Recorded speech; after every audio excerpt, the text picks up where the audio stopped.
All right, beautiful listener, I've asked Spirit for a truth that we need to hear, and we have time for a nap in the reverse, which came out of the Wisdom of the Oracle deck. And on the bottom of the deck, we have Truth Be Told in the reverse.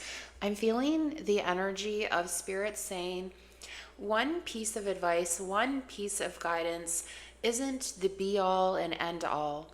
So, I'm being given the example specifically because it's here on the table of time for a nap.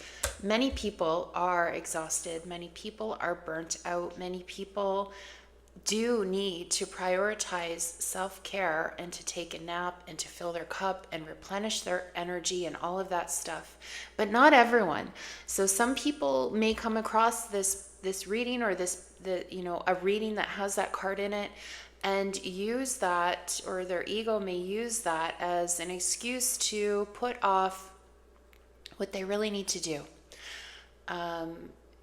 Really, our ego can use or misuse any piece of advice. It can twist it around to serve its own purposes, which in some cases may be self-sabotage, may be keeping you small, keeping you stuck, keeping you where the ego feels safe and secure, even if it's not a place where your heart feels happy or where you choose to be. So some people who would encounter that card in the upright actually need to step up and do some work, whether that is spiritual work or healing work, or maybe their house needs to be clean, or they need to look for a job, or they need to put more effort into their job, or they're not showing up to their relationship. It isn't a one size fits all kind of thing with any piece of advice.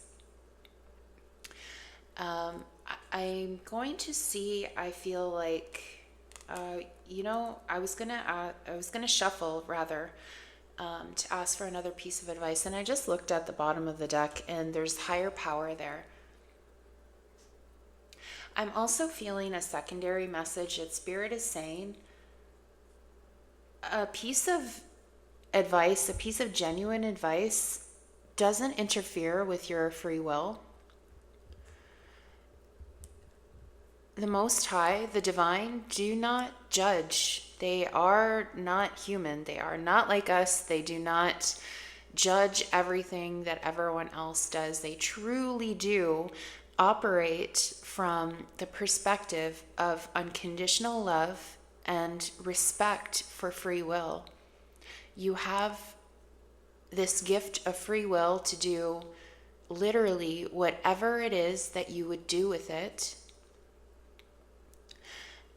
Of course, there's consequences to your choices, right? If you are doing something with your free will that harms others, you could go to jail. You would suffer the emotional or relationship consequences. But at the end of the day, every human has that free will to be able to make choices for themselves. And so Spirit is just reminding us that any piece of advice that is truly divine, that is truly of the light, truly of the shadow too. Like I'm not using light or dark as negative or positives, but rather the point is that it isn't something that's fear-based. It isn't something that causes you to constrict or worry or to feel anxiety or to feel like you must or you have to or you're bad if you don't or. Genuinely, divine advice lifts you up. It empowers you most of all. Empowerment, I feel, is the number one ingredient of truly divine guidance. And so if you are putting your stock in the opinion or in the words of someone who is fear-based, judgmental, operating from the need to judge others as good or as bad or as wanting to or trying to interfere with the free will of someone else in any way, then consider whether that advice truly reflects what you know to be true for yourself in your heart, what you know to be true of the divine and of your relationship with the divine. I'm sending big love.